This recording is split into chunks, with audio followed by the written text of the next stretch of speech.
श्री गुरु चरण सरोज रज निज मन मुकुर सुधारि। वर्णहु रघुवर विमल जस जो दायक फल चार। बोलिए सियावर रामचंद्र की जय। सिय राम मैं सब जग जानी करऊं प्रणाम जोर जुग पानी। आइए,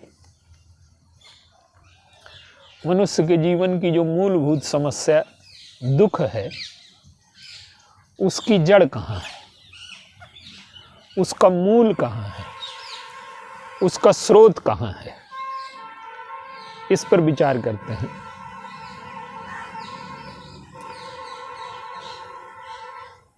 भगवान राम का जो वनगमन हुआ, उसमें मंथरा और कैकेयी दो हेतु बनी। सरस्वती ने मंथरा पर आक्रमण किया। तो जिस प्रकार से शारीरिक रोगों में कोई महामारी फैलती है तो सब पर प्रभाव नहीं डालती, कुछ लोग उसकी चपेट में आसानी से आ जाते हैं और कुछ लोग बच जाते हैं। तो उसका अर्थ यह है कि उनकी प्रतिरोधक शक्ति अधिक है, और जिनकी प्रतिरोधक शक्ति कम है वो संक्रामक रोगों के प्रभाव में आ जाते हैं। जैसे अभी कोरोना का था, तो जो संक्रामक, जिनकी प्रतिरोधक शक्ति कम थी वो ज़्यादा प्रभावित हुए, और जिनकी प्रतिरोधक शक्ति अधिक है वो कम प्रभावित हुए। इसी प्रकार से मानसिक रोगों में है। मानसिक रोगों का प्रभाव किस पर अधिक पड़ता है? मंथरा को एक जो रोग लगा है वो संक्रामक रोग है। और मंथरा का रोग क्या है? पर सुख देख जरन सोई छई। मंथरा को जो रोग लगा वो टीबी का रोग लगा, और टीबी संक्रामक रोग है। और वो कैसा रोग है कि पूछे सी लोगन काह उछाहू और राम तिलक सुनि भाव उरदाहू। लोगों से उसने पूछा कि ये उत्साह क्यों मनाया जा रहा है अयोध्या में? तो बताया कि कल राज्याभिषेक होना है, युवराज घोषित हो गए हैं, तो उसको दुख हो गया। तो शारीरिक रोगों में और मानसिक रोगों में एक सबसे बड़ी समस्या ये है कि मानसिक रोग जितने भी हैं सब संक्रामक होते हैं। शारीरिक रोग कुछ संक्रामक होते हैं, कुछ संक्रामक नहीं होते, पर मानसिक रोग पूरे के पूरे संक्रामक होते हैं। जैसे हमने किसी के साथ छल किया तो वो भी हमारे साथ करेगा, हमने किसी को हानि पहुंचाई तो वो हमें भी हानि पहुंचाएगा, हमने किसी को गाली दी तो वो हमें भी देगा। तो इस प्रकार से ये मानसिक रोग सब संक्रामक होते हैं। और मानसिक रोगों की सबसे बड़ी जटिलता ये है कि वो संक्रामक तो होते ही हैं, और सब जो है असाध्य होते हैं। शरीर के रोग कुछ साध्य हैं, कुछ कष्ट साध्य हैं, कुछ असाध्य हैं। और मन के रोग जितने हैं सब असाध्य हैं। काकभूषण जी गरुण जी को बताते हैं कि एक व्याध बस नर मरहि और ए असाधि बहु व्याधि। तो जो रोग है मन का, ये दुख का कारण है, दुख की जड़ यही है। तो मंथरा ने क्या किया कि कैकेयी को प्रभावित कर लिया, और किसी को नहीं प्रभावित कर पाई अयोध्या में वो। अब इसकी पृष्ठभूमि क्या है? कैकेयी का जो जीवन है वो पिता से उन्हें संस्कार मिले हुए हैं, काहे के? स्वार्थ के, कि हम कोई कार्य करेंगे तो हमें लाभ होगा कि ना होगा। और दूसरा संस्कार मिला हुआ है अहंकार का। उनके पिताजी कहते हैं हम अपनी कन्या की शादी तो कर देंगे, पर हमारी पुत्री का पुत्र ही राजा बनेगा। तो माने उनमें संस्कार हैं। क्रिया के साथ मैं की समस्या है और स्वार्थ की समस्या है। तो उनके संस्कार क्या हैं कि हमें लाभ होना चाहिए, और दूसरा ये कि हमारे स्वार्थ की पूर्ति हो, तुम्हारे वंश की परंपरा चाहे जो हो, हम अपने अहम के लिए तुम्हारी मर्यादा को मिटाने को तैयार हैं। तो उनके हृदय में स्वार्थ का और अहंकार का संस्कार है, और उनकी प्रतिरोधक शक्ति कमजोर है। आप देखिए, सुमित्रा जी की प्रतिरोधक शक्ति बहुत अधिक है। कौशल्या जी के सामने भी वही समस्याएं हैं।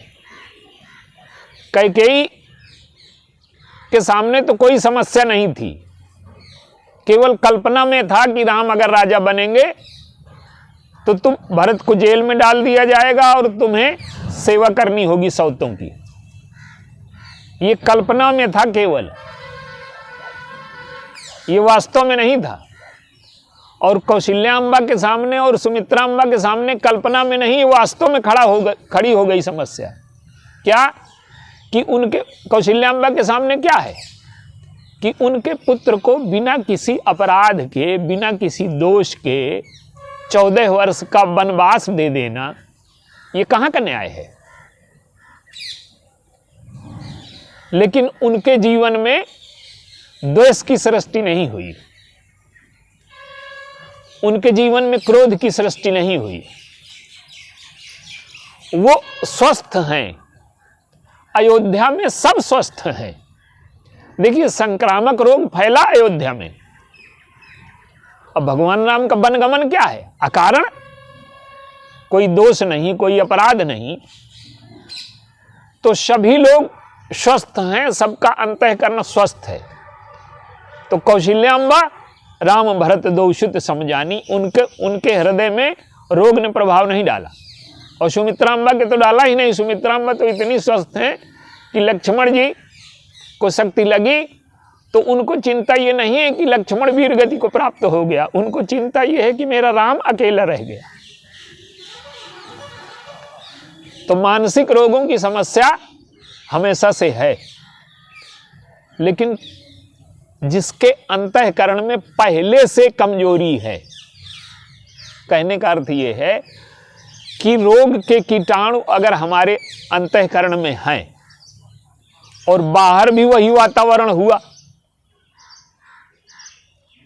तो हमारे ऊपर शीघ्र प्रभाव पड़ेगा। और मंथरा ने जो कैकेयी को प्रभावित कर लिया वो इसी आधार पर कर लिया कि उनके अंतःकरण में कुछ दुर्बलताएं हैं। देखिए, भगवान राम का जो राज्य बनता है, जिसे हम राम राज्य कहते हैं, वो कोई व्यवस्था का राज्य नहीं है। श्री दशरथ जी चाहते हैं कि हम कल गद्दी पर बैठा दें। अब देखिए, राम राज्य है अंतःकरण का, समाज का समग्र परिवर्तन, एक ऐसी मानसिक क्रांति जिसमें प्रत्येक व्यक्ति मन के रोगों से मुक्त हो जाए। और प्रत्येक व्यक्ति जब मन के रोगों से मुक्त होकर के स्वस्थ हो जाता है तब कहीं राम राज्य बनता है। राम राज्य प्रत्येक व्यक्ति अपने मानसिक रोगों से मुक्त हो जाए और समाज में बाहरी बुराइयां भी समाप्त हो जाएं। बाहरी बुराइयां जैसे रावण का अत्याचार, तो बाहर की समस्याएं भी समाप्त हो जाएं और अंदर की समस्याएं भी समाप्त हो जाएं, तब राम राज्य बनेगा। राम राज्य कोई गद्दी बदल देने से नहीं बन जाता। राम राज्य कोई आंदोलन नहीं है। राम राज्य तो समग्र क्रांति है जीवन की, कि प्रत्येक व्यक्ति का अंतःकरण इतना शुद्ध हो जाए, इतना पवित्र हो जाए, इतना मीठा हो जाए उसका व्यवहार, उसके जीवन में व्यवहार का अमरत्व उतर आए, उसके जीवन में भावना का अमरत्व उतर आए, उसके जीवन में अद्वैत उतर आए। तो राम राज्य जो बनता है वो अंतःकरण की स्वस्थता के बाद बनता है। और दशरथ जी चाहते हैं कि हम राम राज्य बना लें, और दशरथ जी के अंतःकरण में स्वयं दुर्बलताएं हैं और कैकेयी के अंतःकरण में दुर्बलताएं हैं। देखिए, राम राज्य दो प्रकार का परिवर्तन है। बाहर की व्यवस्था को का जो दुरुपयोग है वो रावण के द्वारा, समाज में अत्याचार, अन्याय, ये सब बाहर की समस्याएं हैं, इनको समाप्त किया गया शल्य चिकित्सा के द्वारा। और अयोध्या की जो दुर्बलताएं हैं ये आंतरिक रोग हैं ये, तो इसको कैसे समाप्त किया गया? कैकेयी के अंतःकरण को बदल नहीं दिया उसने, जो रोग अंदर था, दुर्बलताएं थी, मंथरा ने उसी को उभार दिया। तो मानसिक रोगों में हमारी जो पृष्ठभूमि है स्वार्थ की, इसीलिए हमारी जो शिक्षा पद्धति थी, गुरुकुल प्रणाली थी, हमारे जीवन जीने का जो ढंग था, देखिए दो चीजें हमारी विश्व में अद्वितीय थी, एक परिवार का संगठन और दूसरी गुरुकुल प्रणाली। इन दो चीजों ने क्या किया था कि हमें मानव जीवन के सर्वोच्च स्तर तक हमारा विकास हो गया था। गुरुकुल प्रणाली में क्या था? समानता थी, सबको एक प्रकार का भोजन, एक प्रकार का वस्त्र, स्पर्धा की सीमाएं न्यूनतम थी, भेदभाव समाप्त हो गया था वहां। और परिवार में क्या था कि स्वार्थ का त्याग, मन पर नियंत्रण, प्रेम का विकास, ये हमें सिखाया जाता था। तो कैकेयी के अंतःकरण में दुर्बलता है, वो पिता से संस्कार में मिली है, और मंथरा ने उसी दुर्बलता को, और सरस्वती जब आई तो उनको बुद्धि भ्रष्ट करनी है तो मंथरा की कर पाई, क्योंकि मंथरा सबसे अधिक रोगी है, उसका अंतःकरण अस्वस्थ है। दूसरे का सुख देख करके जब हम जलने लगे तो आप समझिए कि हमारे अंतःकरण में मंथरा आ गई। मंथरा कोई ऐसी पात्र नहीं है जो ना हो, अब वो तो सदैव से विद्यमान है मंथरा की वृत्ति। तो पहला जो दुख का मूल कारण है वो हमारी प्रतिरोधक शक्ति है। तो हम ये देखें कि हमारा अंतःकरण दुर्बल तो नहीं है, और दुर्बल है तो उसकी प्रतिरोधक शक्ति हम बढ़ाएं। जैसे स्वास्थ्य के लिए हम ध्यान देते हैं, वैसे मानसिक स्वास्थ्य का हम कभी ध्यान नहीं देते। देखिए, स्वास्थ्य में आप ध्यान रखते हैं कि हमें क्या खाना है, क्या नहीं खाना, लेकिन मानसिक स्वास्थ्य में आप ध्यान रखते हैं क्या कि हमें क्या खाना है, क्या नहीं खाना। मानसिक स्वास्थ्य में हमें क्या ध्यान रखना है कि ऐसे लोगों के साथ हमें नहीं बैठना जिनके अंतःकरण में संक्रामक रोग हैं, जिनका अंतःकरण बीमार है। और अगर हम बीमार लोगों के साथ बैठे तो उनके छूत के रोग हमारे अंतःकरण में बैठ जाएंगे। अब बीमारी क्या है? अंतःकरण में काम, बात, कफ, लोभ, अपारा, क्रोध, पित्त, निज छाती जारा, प्रीत करें जो तीनों भाई, उपजय सन्निपात दुखदाई। तो मंथरा को पहला रोग हो गया दूसरे का सुख देख करके जलन, और इतना हो जाए तो मंथरा का अंतःकरण जलता रहता, केवल उसी को दुख होता। लेकिन टीबी हुई और बाद में उसको कोढ़ भी हो गया। कोढ़ क्या है कि पर सुख देखी जरन सोई छई, और कुष्ठ दुष्टता मन कुटिलई। फिर उसके मन में दुष्टता आ गई कि राम के राज्य को हम कैसे नष्ट करें, क्या प्रयास करें। तो जब दूसरे का सुख देख करके हम जलें तो ये टीबी है, और जब दूसरे के सुख को नष्ट करने का प्रयास करें तो ये मन का कोढ़ है। और यही कैकेयी में बैठ गया। तो राम राज्य तब तक नहीं बन सकता जब तक दशरथ जी के हृदय में दुर्बलता है काम की, और कैकेयी के हृदय में कठोरता है और दूसरे को दुख देने की प्रवृत्ति है। तो पहला हमें सावधानी रखनी है कि हम भोजन ठीक करें। भोजन ठीक करने का अर्थ यह है कि हम जैसे मकान में ध्यान रखते हैं कि हमारा दरवाज़ा बंद हो, कोई सूअर कुत्ता ना हमारे घर में घुसने पाए, कोई गंदे लोग ना आने पाए, उसी प्रकार से हम कान के दरवाजे, हम सुनते क्या हैं। जिस प्रकार से शरीर का भोजन है उसी प्रकार से मन के स्वास्थ्य का भोजन है। हम सुनते क्या हैं और हम देखते क्या हैं। तो अगर हमने कान का भोजन शुद्ध कर लिया तो हमारे अंतःकरण में स्वस्थता आने लगेगी। और आज तो ये बड़ी भीषण समस्या है।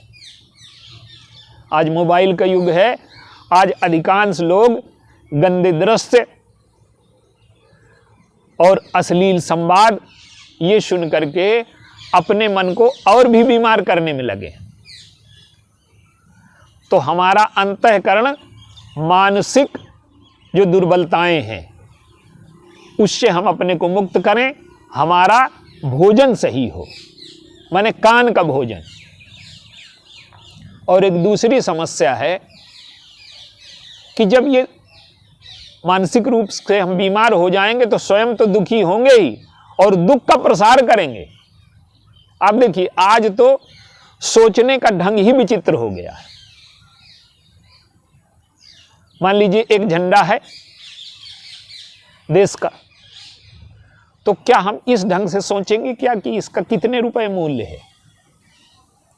उस झंडे का मूल्यांकन रुपए से नहीं हो सकता। उस झंडे का मूल्यांकन होगा देश के स्वाभिमान से, राष्ट्र की सीमा से, हमारे गौरव से। उसके लिए लाखों सैनिक जान दे सकते हैं, झंडा न झुकने पाए। तो आज सारा दृष्टिकोण समाज का आर्थिक हो गया है, मानसिक स्वास्थ्य का कोई ध्यान ही नहीं। तो कैकेयी के हृदय की जो दुर्बलता है, भगवान राम ने क्या किया? भगवान राम कह सकते थे कि हम बन क्यों जाएं, कैकेयी के मन में स्वार्थ आ गया है और मैंने तो कोई अपराध भी नहीं किया। लेकिन वो क्या करते हैं कि बहुमत और अल्पमत के हिसाब से वो नहीं सोचते। बहुमत तो भगवान राम के पक्ष में है, वो सोचते हैं चिकित्सा की दृष्टि से कि इनके मन में मेरे प्रति यदि आशंका है तो क्यों है, मंथरा मेरे राज्य से क्यों डरती है। तो उन्होंने तपस्या का मार्ग चुना। और आप देखिए, हजारों लोग स्वस्थ हैं और 2 लोग भी अगर अस्वस्थ हैं तो उस पर सबसे ध्यान रखा जाना चाहिए। कोरोना में आपने देखा कि अस्वस्थ पर सारा का सारा ध्यान अस्वस्थता पर। तो भगवान राम ने क्या किया कि कैकेयी और मंथरा, इनके हृदय कर इनका जो रोग है वो समाज में संक्रामक रूप से न फैलने पाए। आज क्या है? आज तो मानसिक रोग संक्रामक रूप से फैले हुए हैं। कोई हमारी आलोचना करता है, हम उसकी करते हैं। समाज पूरा एक दूसरे के द्वेष, राग, ईर्ष्या, महत्वाकांक्षा, आज तो महामारी फैली हुई है। लेकिन अयोध्या में महामारी नहीं है। तो जब तक कैकेयी और मंथरा स्वस्थ नहीं हो जाती तब तक राम राज्य नहीं बनता। जब तक बाहर की समस्याएं नहीं समाप्त हो जाती, रावण का वध नहीं हो जाता, तब तक राम राज्य नहीं बनता। तो हम ये देखें कि हमारी प्रतिरोधक शक्ति ठीक है कि नहीं, और अगर ठीक नहीं है तो उसे हम भगवान की भक्ति से, भगवान के ज्ञान से, अपने कर्मों में शुद्धता ला करके, उसे हम अपने भोजन को शुद्ध करके, जो हमारे मानसिक बीमारी का सबसे बड़ा कारण है कान का और आँख का भोजन, हम इसे नियंत्रित कर लें। और दूसरा जो दुख का मूल कारण है, स्रोत है, वो क्या है कि दवा का न पचना। पहले तो अंतःकरण की दुर्बलता और बाहर संक्रामक रोग जो आज समाज में हर व्यक्ति को फैला हुआ है, और दूसरा ये है कि दवा का न पचना, उल्टी हो जाना। आज सबसे बड़ी समस्या ये है कि दवा पच नहीं रही। मानसिक रोगों में सबसे बड़ी समस्या ये होती है कि व्यक्ति यदि रोगी है और उसे अहंकार न हो, उसे अपने दोष का ज्ञान हो जाए और वो दोष को स्वीकार कर ले और स्वीकार करके उसकी औषधि ले ले। औषधि का अर्थ है कि जो उपाय हमारे शास्त्रों ने, जीवन पद्धति ने बताए, उसको हम स्वीकार कर लें। तो मानसिक रोगी अधिकांश उनको अहंकार का रोग होता है, और जिसे भी अहंकार होगा उसे कोई भी औषधि दी जाएगी वो पचेगी नहीं, उल्टी कर देगा। जैसे हनुमान जी गए रावण को समझा रहे हैं, मोह मूल बहुसूल प्रद त्यागहु तम अभिमान और भजहु राम रघुनायक कृपा सिंधु भगवान।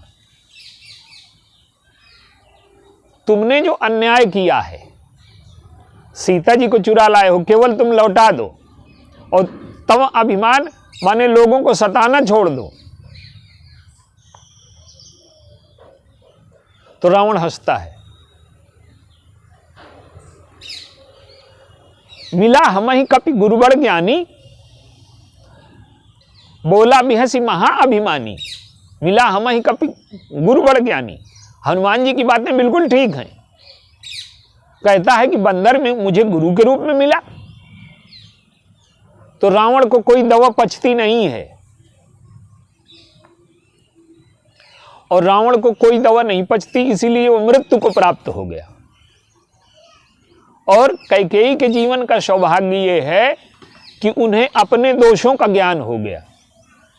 भरत जी ने जब फटकारा और उनको कड़वी दवा पिलाई, जो लोग धर्म का तत्व नहीं जानते वो कहते हैं कि भरत जी को इतनी कठोर भाषा न बोलनी चाहिए।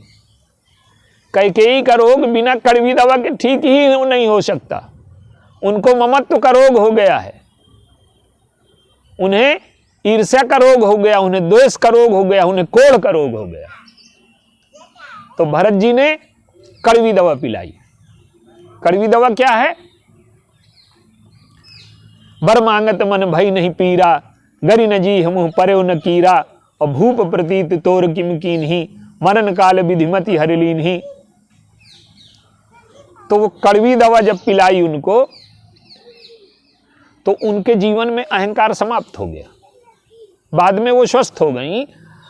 तो राम राज्य का अर्थ है कि व्यक्ति आंतरिक रूप से और बाह्य रूप से, तो हम दुख की जो हमारे जड़ है वो दोष हैं, और दोष की दो मूल समस्याएं हैं कि हमारा जो अंतःकरण है तो उसको हम स्वस्थ करें, क्योंकि बाहर संक्रामक रोग इस समय समाज में बहुत फैला हुआ है।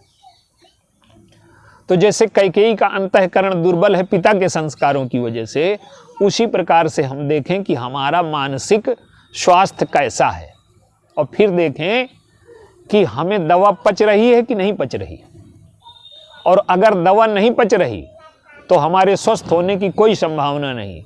आज समाज में ये उल्टी का रोग इतनी अधिक मात्रा में फैला हुआ है कि प्रत्येक व्यक्ति कुछ सुनने को समझने को तैयार नहीं, रावण की तरह से। तो कैकेयी को जब कड़वी दवा दी गई और उन्होंने पचा लिया, कैसे दी गई? सती होने जा रही हैं, तो तीनों माताओं के लिए लिखा है कि गहि पद भरत मातु शब राखी। तीनों माताओं को रोका, पर दो माताओं को दूसरे ढंग से, कैकेयी को दूसरे ढंग से। कौशल्याम्बा से कहते हैं कि माता, मेरे ऊपर पिता की मृत्यु का कलंक लग चुका है, भाई को वन भेजने का कलंक लग चुका है, तो क्या आप अपनी मृत्यु का कलंक भी मुझे देकर के जाएंगी? कौशल्याम्बा पिघल गई, उन्होंने मान लिया। सुमित्राम्बा से कहा कि आपने तो कहा था कि मानिए सबई राम के नाते, लक्ष्मण को जो तुमने शिक्षा दी थी वही मुझे दीजिए, और हमारे पिताजी का जो अधूरा कार्य है आप दोनों माताएं पूरा करें। सुमित्राम्बा भी मान गई, लेकिन कैकेयी अम्बा की ओर देखा उन्होंने, और देख करके कहते हैं कि ये माताएं सती हो रही हैं, ये तो मैं समझ रहा हूं, लेकिन आप क्यों सती हो रही? आपकी वजह से तो हमारे पिता की मृत्यु हुई, और एक स्त्री जो अपने पति की मृत्यु का कारण बने वो सती होने की अधिकारिणी ही नहीं रह गई। और आपके पाप इस चिता में न जलेंगे। आप धर्म के लिए सती नहीं हो रही, पति प्रेम के लिए सती नहीं हो रही, आप अपना कलंक मिटाने के लिए सती हो रही। तो आप क्या करें कि तुम्हारे पाप इस चिता में न जलेंगे, तुम्हारे पाप जलेंगे जब तुम पश्चाताप की, ग्लानि की आग में जलोगी, और जो तुमने अनर्थ किया है उसे मिटाने का प्रयास करो और राम को, भगवान राम को लौटाने का प्रयास करो। तो कैकेयी को वो दवा पच जाती है, और जब कैकेयी को दवा वो पच जाती है तो अयोध्या में स्वस्थता आ जाती है।